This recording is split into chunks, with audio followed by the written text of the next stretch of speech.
बिस्मिल्लाहिर्रहमानिर्रहीम। अस्सलाम वालेकुम एवरीवन। उम्मीद है कि आप सब खैरियत से होंगे। आज की वीडियो का टॉपिक है preface to lyrical ballad by William Wordsworth. William Wordsworth ने सबसे पहले लिरिकल बैलेड को पब्लिश कराया था, जिसके अंदर इनकी कलेक्शन थी पोइम्स की।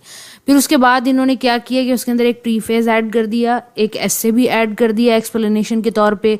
तो कुल मिला के इसको इन्होंने कोई 4 दफ़ा पब्लिश कराया है, और हर दफ़ा जब ये इसको पब्लिश कराते थे तो इसमें चीज़ें ऐड करते जाते थे। आज की इस वीडियो में हमने प्रीफेस टू लिरिकल बैलेड असल में है क्या, इसको डिस्कस करना है, इसके इंपॉर्टेंट की पॉइंट्स को देखेंगे। उसके बाद जो एस्से इन्होंने दिया, पोइम्स को तो हम डिस्कस नहीं कर सकते क्योंकि वो तो बहुत सारी हैं, तो इसके अंदर हम उस एस्से को डिस्कस करेंगे और उस प्रीफेस को डिस्कस करेंगे जो इन्होंने कलेक्शन लिरिकल बैलेड के अंदर पब्लिश कराया था 4th एडिशन के अंदर, जिसके अंदर हम इसके एस्से को स्टार्ट से डिस्कस करेंगे। जिसमें उन्होंने सबसे पहले तो पोइट्री की डेफिनेशन दी, फिर थ्योरी ऑफ पोइट्री दी, पोइटिक डिक्शन दी, फिर उन्होंने बताया कि किस तरीके से renewal of original emotion and composition है, एम क्या है, फंक्शन क्या है पोइट्री का, सब्जेक्ट मैटर क्या होना चाहिए यानी कि स्टेजेस क्या होनी चाहिए, और फिर लैंग्वेज उसकी कैसी होनी चाहिए, एक पोइट जो है वो कैसा होना चाहिए, उसका कॉन्सेप्ट क्या होना चाहिए, और सारी चीज़ें उन्होंने अपने इस एस्से के अंदर डिटेल में डिस्कस की। Preface to lyrical ballad romantic time period के अंदर एक लैंडमार्क है, और इसने रोमांटिक टाइम पीरियड की बुनियाद रखी। इससे पहले जो थे नियो क्लासिक्स मौजूद थे, और वो क्लासिसिज्म को फॉलो करते थे, यानी कि वो एथेंस, ग्रीक और उन लोगों को फॉलो किया करते थे जो बहुत ज़्यादा हाई लेवल का डिक्शन, मीटर, पोइट्री के अंदर यूज़ किया करते थे। तो विलियम वर्ड्सवर्थ जो थे वो सिंपल अप्रोच रखते थे, और उन्होंने सिंपल अप्रोच इंग्लैंड के लोगों के अंदर जब इंट्रोड्यूस कराई तो उन्होंने किसके थ्रू कराई, प्रीफेस टू लिरिकल बैलेड के थ्रू कराई। आज की इस वीडियो में हमने इसको डिटेल में डिस्कस करना है, पर वीडियो की तरफ जाने से पहले मैं बता दूं कि www.bseln.com मेरी वेबसाइट है। उसके अलावा यूट्यूब पे भी मेरा चैनल है जिस पे लिटरेचर, लिंग्विस्टिक्स के बहुत सारे टॉपिक मैंने अपलोड किए हुए हैं। और अच्छी बात यह है कि हर वीडियो के नोट्स उस वीडियो के डिस्क्रिप्शन बॉक्स से मिल जाते हैं। जो भी पीडीएफ मैं आपको स्क्रीन पे दिखाऊंगी उसके नोट्स भी आपको वीडियो के डिस्क्रिप्शन बॉक्स से मिल जाएंगे। अब स्टार्ट करते हैं आज के टॉपिक की तरफ से, जिसका नाम है प्रीफेस टू लिरिकल बैलेड। इसका पूरा नाम है प्रीफेस टू लिरिकल बैलेड। इसको जब लिख रहे थे विलियम वर्ड्सवर्थ तो 1800 से लेकर उन्होंने 1802 तक, यानी कि 2 सालों तक इसको लिखा। और जब वो इसको लिख रहे थे तो बेसिकली वो इंग्लैंड के अंदर मौजूद थे और एस्ट्री कॉलरेज उनके साथ मौजूद थे। इस जो वर्क है इसको इन्होंने 4 दफा पब्लिश कराया। सबसे पहले जब उन्होंने पोइट्री पब्लिश कराई थी तो 1798 के अंदर कराई, फिर उसको एक कलेक्शन की सूरत दिया और दोबारा पब्लिश कराया 1800 के अंदर। और 1800 के बाद जब उन्होंने 1802 के अंदर इसको पब्लिश कराया तो इसके अंदर बेसिकली उन्होंने क्या ऐड किया, उन्होंने प्रीफेस ऐड किया। 1805 के अंदर उन्होंने फर्दर चीज़ें ऐड की। तो उन्होंने जैसे जैसे उसको पब्लिश कराते गए उसके अंदर चीज़ें ऐड करते गए, जैसे कि पहले पोइट्री की पब्लिश कराई, कलेक्शन ऑफ पोइम्स थी 23 इसके अंदर पोइम्स मौजूद थी, 19 विलियम वर्ड्सवर्थ की थी, और 4 जो थी वो सैमुअल टैलरेज कॉलरेज की थी जो इनके बहुत अच्छे दोस्त थे। तो इसके बाद जब इन्होंने पोइम पब्लिश कराई उसके अंदर एस्से पब्लिश कराया, एस्से के साथ प्रीफेस पब्लिश कराया, एक्सप्लेन करने के लिए कि जो इन्होंने पोइट्री लिखी है बेसिकली वो इतनी सिंपल क्यों है और क्यों, क्या वजह थी इसकी।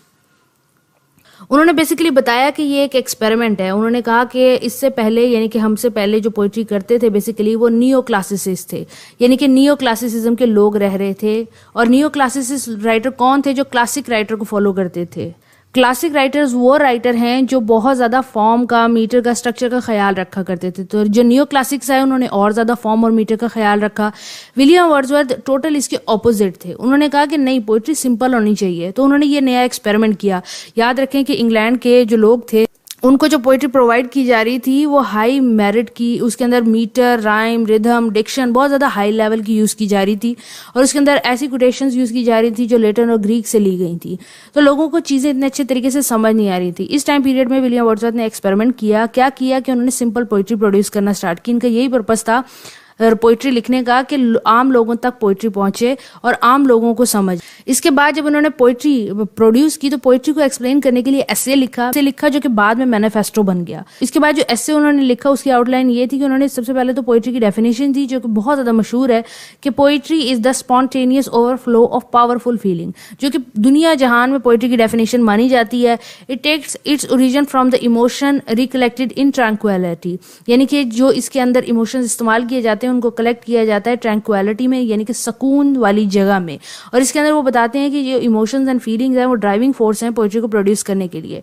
फिर उन्होंने थ्योरी ऑफ पोइट्री दी जिसमें उन्होंने कहा कि पोइट्री कैसे की जा सकती है। सबसे पहले ऑब्जर्व करो, ऑब्जर्वेशन को रिकलेक्ट करो, उसको फिल्टर करो, फिर तुम कंपोज करो, साथ तुम अपनी इमेजिनेशन डालोगे तो तुम्हारी पोइट्री बहुत अच्छी हो जाएगी। उन्होंने बताया कि जो क्लासिक्स लोग थे, न्यू क्लासिक लोग थे, वो कहते थे कि poetry art for sake of art है, यानी कि जो हम आर्ट बनाते हैं उसका मेन पर्पस यही होना चाहिए प्रोड्यूस करने का कि हम आर्ट प्रोड्यूस कर रहे हैं। लेकिन विलियम वर्ड्सवर्थ ने कहा कि नहीं, आर्ट जो है फॉर सेक ऑफ लाइफ होना चाहिए, आर्ट लाइफ के अंदर प्लेयर दे।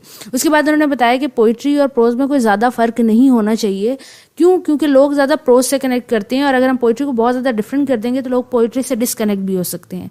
इसके बाद उन्होंने कहा कि जैसे कि हम पोइट्री के अंदर क्लासिक्स लोग जो हैं वो बहुत हाई डिक्शन यूज़ करते हैं, ऐसे आइडियाज़ यूज़ करते हैं, ऐसे कोटेशंस यूज़ करते हैं, ऐसी वर्ड्स यूज़ करते हैं जो आम बंदा नहीं समझ सकता, तो इन चीज़ों को हमें अवॉइड करना चाहिए। इसके अलावा उन्होंने कहा कि राइम और मीटर होना चाहिए पोइट्री के अंदर, ये पोइट्री को खूबसूरत बनाता है, उसके अंदर म्यूजिकल इफेक्ट लेके आता है। और लास्ट में उन्होंने पोइट्री को कंपेयर किया साइंस से, और साइंस लॉजिक है और पोइट्री जो है वो इमेजिनेशन है।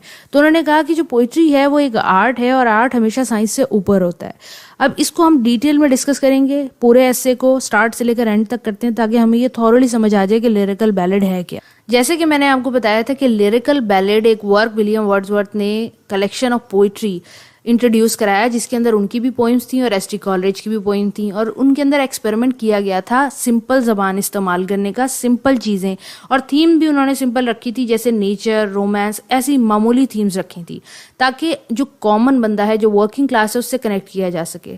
लिरिकल बैलेड जब उन्होंने लिखी तो उसके बाद उन्होंने प्रीफेस लिखा लिरिकल बैलेड का। प्रीफेस से मुराद है इंट्रोडक्शन, यानी कि लिरिकल बैलेड की जो कलेक्शन पहली दफ़ा पब्लिश कराई, जब वो दोबारा पब्लिश हुई तो उसके अंदर प्रीफेस ऐड किया गया।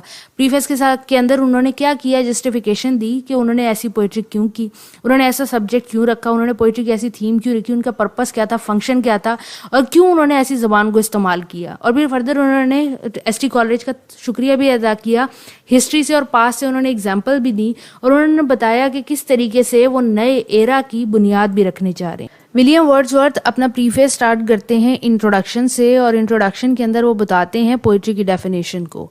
1802 का जो एडिशन उन्होंने पब्लिश कराया उसमें प्रीफेस था, और उसमें उन्होंने पोइट्री की डेफिनेशन दी, जिससे उन्होंने कहा कि poetry is the spontaneous overflow of powerful feeling. Spontaneous से मुराद ये है कि मुसलसल, ओवरफ्लो से मुराद है कि जैसे कि पानी जब बाहर निकलता है किसी भी घड़े या मटके या ग्लास से ओवरफ्लो होता है।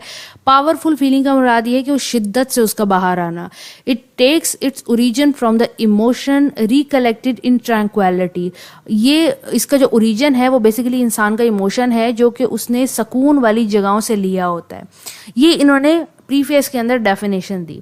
अगर हम इस डेफिनेशन को डीकंस्ट्रक्ट करें, उस डेफिनेशन को पढ़ने की कोशिश करें, तो हमें पता लगता है कि जो पोइट्री है बेसिकली उसकी जो बैकबोन है वो इंसान का इमोशन है, और ऐसा इमोशन है जो उसने किसी मज़ेदार एटमॉस्फेयर में, सुकून वाले एटमॉस्फेयर में हासिल किया होता है, और फिर जब वो दोबारा उसको याद करता है और दोबारा बयान करने की कोशिश करता है, उसका ओवरफ्लो करता है, तो वो बेसिकली पोइट्री को प्रोड्यूस करता है। विलियम वर्ड्सवर्थ कहते हैं कि पोइट्री जो है वो इमेजिनेटिव है, और इमेजिनेटिव होने के साथ मोटिवेटिंग भी है। वो कहते हैं कि जब पोइट्री डेवलप करने का एक राइटर सोचता है तो बेसिकली वो एक पैशन की सिचुएशन में मौजूद होता है और वो इमोशन का आउटलेट करता है। वो ये कहते हैं कि इमोशंस जो हैं वो इंसान के दिमाग से नहीं आते, उसके दिल से आते हैं। रीज़न को यहाँ पे वो कम करते हैं, बताते हैं कि अब रीज़न जहाँ जहाँ वो यूज़ करेंगे, जहाँ जहाँ इंटेलेक्ट को वो यूज़ करेंगे, वहाँ वो साइंस से मुराद ले रहे हैं, और हार्ट को वो यहाँ से जहाँ बता रहे हैं वो आर्ट उसकी मुराद ले रहे हैं। वो कहते हैं कि पोइट्री का जो फंडामेंटल एक्सपेक्ट है ना वो इमोशन है। कोई भी इंसान जब बहुत ज़्यादा इमोशनल होता है, बहुत ज़्यादा पैशनेट होता है, तो वो एक अच्छी पोइट्री को प्रोड्यूस कर सकता है, एक अच्छी कंपोजिशन बना सकता है। और अगर उसकी इमेजिनेशन अच्छी है, उसकी फीलिंग अच्छी है, उसका पैशन अच्छा है, तो वो बहुत ज़्यादा अच्छी पोइट्री को बना सकता है। और यहाँ पे वो ये बात भी कहते हैं कि जो क्लासिक्स लोग थे और उनके जो फॉलोवर बाद में आए नियो क्लासिक्स, वो रीजन को फोकस करते थे, ऑब्जेक्टिविटी को फोकस करते थे, जबकि पोइट्री ऐसा प्रोसेस नहीं है। उसके बाद वो कहते हैं फिर पोइट्री कैसा प्रोसेस है, थ्योरी ऑफ पोइट्री क्या है। विलियम वर्ड्सवर्थ 4 स्टेजेस बताते हैं जो कि एक पोइट्री को कंप्लीट करने में या एक पोइट्री बनाने में इंसान की या राइटर की या पोइट की मदद करता है। पहला है रिकलेक्शन, दूसरा है कॉन्टेम्पलेशन, तीसरा है renewal of original emotion, and चौथा लास्ट में आता है कंपोजिशन। रिकलेक्शन को सबसे पहले डिस्कस करते हैं। जो पहला पॉइंट है रिकलेक्शन, कलेक्शन से निकला है। कलेक्शन से मुराद ये होता है कि जब कोई भी पोइट, कोई भी ऑथर किसी ऐसी सेटिंग में बैठा हो जहाँ वो ऑब्जर्वेशन कर रहा हो, तो वो चीज़ों को परसीव करता है, अपने इर्द गिर्द लोग मौजूद हैं उनको करता है, इर्द गिर्द के माहौल को परसीव करता है और अपने दिमाग के अंदर उनको बिठा लेता है। बेसिकली वो जब चीज़ों को ऑब्जर्व कर रहा होता है तो उनके साथ उनकी जो फीलिंग्स और इमोशन है वो भी अपने माइंड में प्रिजर्व कर रहा होता है। हर चीज़ जो भी उससे जुड़ी हुई, चाहे सेंसेशनल हो चाहे इमोशनल हो, वो उसको ऑब्जर्व कर रहा है और अपने अंदर जमा कर रहा है। ये पहली स्टेज है, यानी कि ऑब्जर्वेशन जो है वो एक पहली स्टेज है किसी भी राइटर की। जब उसने ऑब्जर्व कर लिया तो उसके बाद वो क्या करेगा, वो उसको रिकलेक्ट करेगा। रिकलेक्ट से मुराद क्या है बेसिकली कि वो अपने माइंड के अंदर उसने प्राइमरी डाटा अब अपने अंदर ले लिया है, अब उसको वो ऑर्गेनाइज कर रहा है, उसको वो अपने अंदर ढालने की कोशिश कर रहा है, और जब वो उसको अपने अंदर समझने की कोशिश कर रहा है तो वो रिकलेक्ट है। जब एक पोइट एक चीज़ को देख के ऑब्जर्व करके कलेक्ट कर लेता है तो फिर वो क्या करता है, उसको कॉन्टेम्पलेट करता है। कॉन्टेम्पलेट से मुराद ये है कि उसके अंदर वो सोच डालता है, उसको डीपली एनालाइज करता है अपने माइंड के अंदर। बेसिकली पोइट क्या कह रहा है कि अननेसेसरी इन्फॉर्मेशन जो है वो तो वैसे ही माइंड से स्किप हो जाएगी, जो नेसेसरी इन्फॉर्मेशन या जो इन्फॉर्मेशन उसके माइंड में रह गई है वो उसको डीपली एनालाइज कर रहा है अपने माइंड के अंदर, उसको क्या कर रहा है, फिल्टर कर रहा है, प्योरीफाई कर रहा है। उसके बाद वो क्या करता है कि रीन्यूअल ऑफ ओरिजिनल इमोशन करता है, यानी कि ये वो स्टेज है जिसके अंदर जो आइडिया उसने, जो इन्फॉर्मेशन उसने कैटेगराइज की है, अब उसको वो क्या कर रहा है, प्योरिफिकेशन के प्रोसेस से गुजार रहा है, उसको और ज़्यादा बारीकी से देख रहा है, उसको और ज़्यादा फिल्टर कर रहा है। उसको फिल्टर कर क्यों कर रहा है, ताकि वो बेहतरीन प्रोडक्ट जो है वो कंपोज कर सके, बेहतरीन प्रोडक्ट जो है वो निकाल सके। राइटर है, पोइट है, उसने एक आइडिया जो है ऑब्जर्वेशन के थ्रू कलेक्ट किया है, फिर उसने उसको माइंड के अंदर डीपली एनालाइज किया है। एनालाइज करने के बाद उसने उसको और ज़्यादा फिल्टर किया है, प्योरीफाई किया है, एंड देन उसने फिर क्या करना है कि अपना वर्क प्रोड्यूस करना है, अपनी कंपोजिशन कैरी करनी है, और बेशक वो इस चीज़ को जिस चाहे मर्जी तरीके से कंपोज कर। फिर जो वो कंपोजिशन देता है तो ये क्या है, बेसिकली विलियम वर्ड्सवर्थ के अकॉर्डिंग वो एक क्रिएटिव चीज़ को प्रोड्यूस करेगा। इसका एम क्या है, इसका फंक्शन क्या है। विलियम वर्ड्सवर्थ से पहले जो नियो क्लासेस मौजूद थे वो पोइट्री को प्रोड्यूस करते थे for the sake of art, art for the sake of art था, लेकिन विलियम वर्ड्सवर्थ ने कहा कि नहीं, art is for the sake of life. तो जो पोइट्री का पर्पस होना चाहिए वो प्लेयर होना चाहिए, वो कोई सुपरफिशियल कोई मैसेज कन्वे करना नहीं होना चाहिए, बल्कि इंसान जैसे बाकी डिफरेंट आर्ट्स को इन्जॉय करता है, जैसे डांसिंग हो गया उसको इन्जॉय कर रहा है, सॉन्ग्स है उनको इन्जॉय कर रहा है, इसी तरह उसको ज़रूरत है कि वो पोइट्री को भी इन्जॉय करे। फर्दर विलियम वर्ड्सवर्थ बताते हैं कि किसी भी पोइट्री का सब्जेक्ट मैटर या उसकी सेंट्रल थीम क्या होनी चाहिए। विलियम वर्ड्सवर्थ कहते हैं कि जब हम पोइट्री जिस ऑडियंस के लिए प्रोड्यूस कर रहे हैं ना, हमें उसे फोकस करना चाहिए। जैसे कि विलियम वर्ड्सवर्थ एक कॉमन बंदे के लिए पोइट्री प्रोड्यूस करते थे तो वो अपने सब्जेक्ट भी कॉमन लिया करते थे जो उनकी डेली लाइफ से हुआ करते थे। इसके अंदर वो लैंग्वेज भी वैसी ही यूज़ किया करते थे जिस ऑडियंस के लिए वो प्रोड्यूस किया करते थे। तो वो कहते हैं कि अगर जितना सिंपल हमारा सब्जेक्ट होता जाएगा, जितना सिंपल हमारी पोइट्री होती जाएगी, उतना ज़्यादा वो फ्रूटफुल होता जाएगा। फर्दर विलियम वर्ड्सवर्थ अपनी पोइट्री के बारे में अपने सब्जेक्ट मैटर को डिस्कस करते हैं, जिसके अंदर वो कहते हैं कि मैं जो पोइट्री करता हूँ वो रूरल लाइफ के लिए करता हूँ।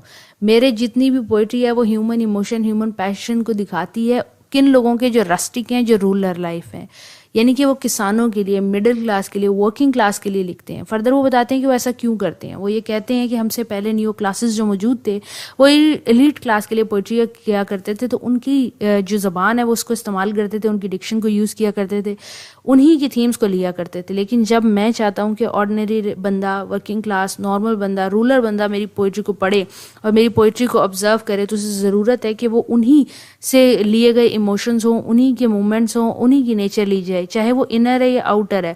जो मेरा सब्जेक्ट है, जो मेरा एटीट्यूड है, जो मेरा बिहेवियर है, वो रस्टिक है मेरी पोइट्री के अंदर। क्यों है ऐसा? क्योंकि वो उसी ऑडियंस को टारगेट कर रहे हैं। फर्दर विलियम वर्ड्सवर्थ ये भी बताते हैं कि जो इंसान की नेचर है वो डाउन टुवर्ड अर्थ है, यानी कि उसकी नेचर ही रस्टिक है।